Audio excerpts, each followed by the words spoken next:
Juggling is an art that's typically associated with painted-faced clowns who sport red noses and big bright hair. That's not exactly sexy. However, this guy was dubbed the hip hop juggler by Al Roker. Cool, huh? Well, he's on a mission to show people that this ancient circus art can also be done with style.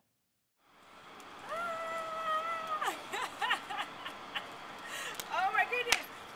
I just learned how to juggle.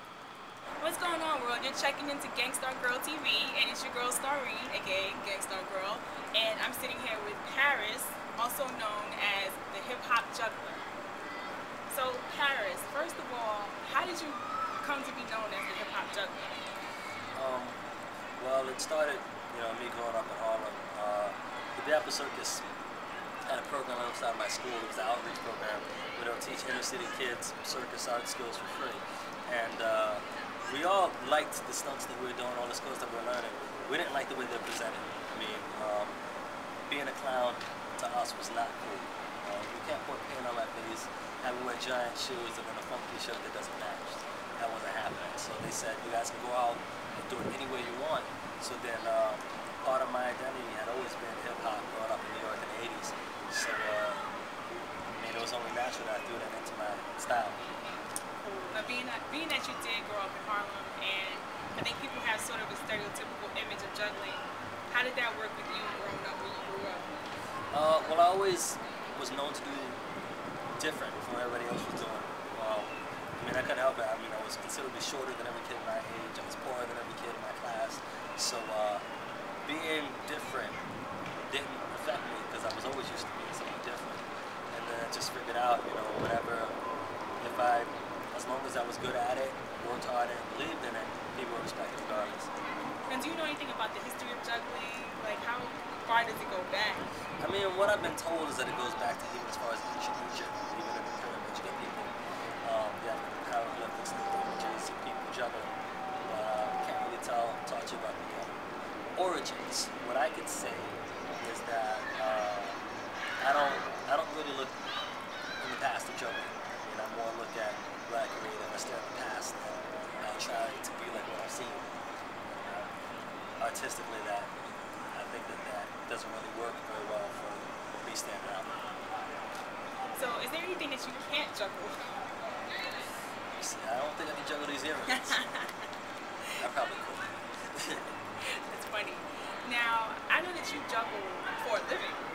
So, how does one successfully juggle for a living, and how did you get into becoming a professional juggler? Well, I always did juggling on my own. As a kid, I performed a lot, and I went to college. And I got a normal job. I did what everybody else did, but then I desperately needed that time to express. You don't really get that if you're working a 9-to-5 job behind a desk. So even though I was good at it, still it didn't really work for me. So artistically, I was starving.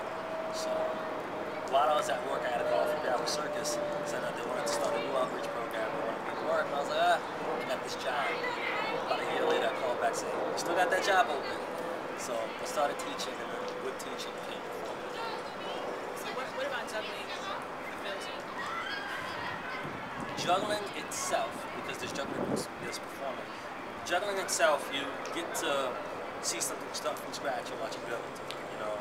A lot of people get that same thing when they're working on their cars, when they're doing carpentry. You do the same thing with juggling, like how people do with baking. When you have something that starts with dough, comes out to a cake. With juggling, but it never ends. You can keep going. And there's so many different directions that you can take it.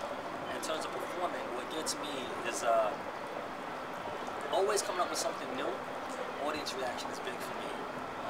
I perform for big audiences, I perform for small audiences, and just the different kinds of audiences, whether I'm at the U.S. Open, where it's mainly wealthy Caucasians, or whether it's at the local spot around here, where it's nothing but young black people.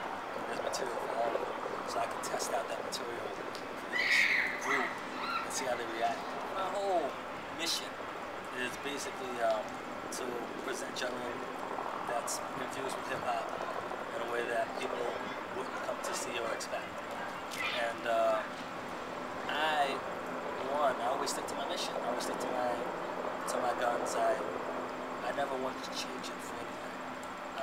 the hip hop juggler.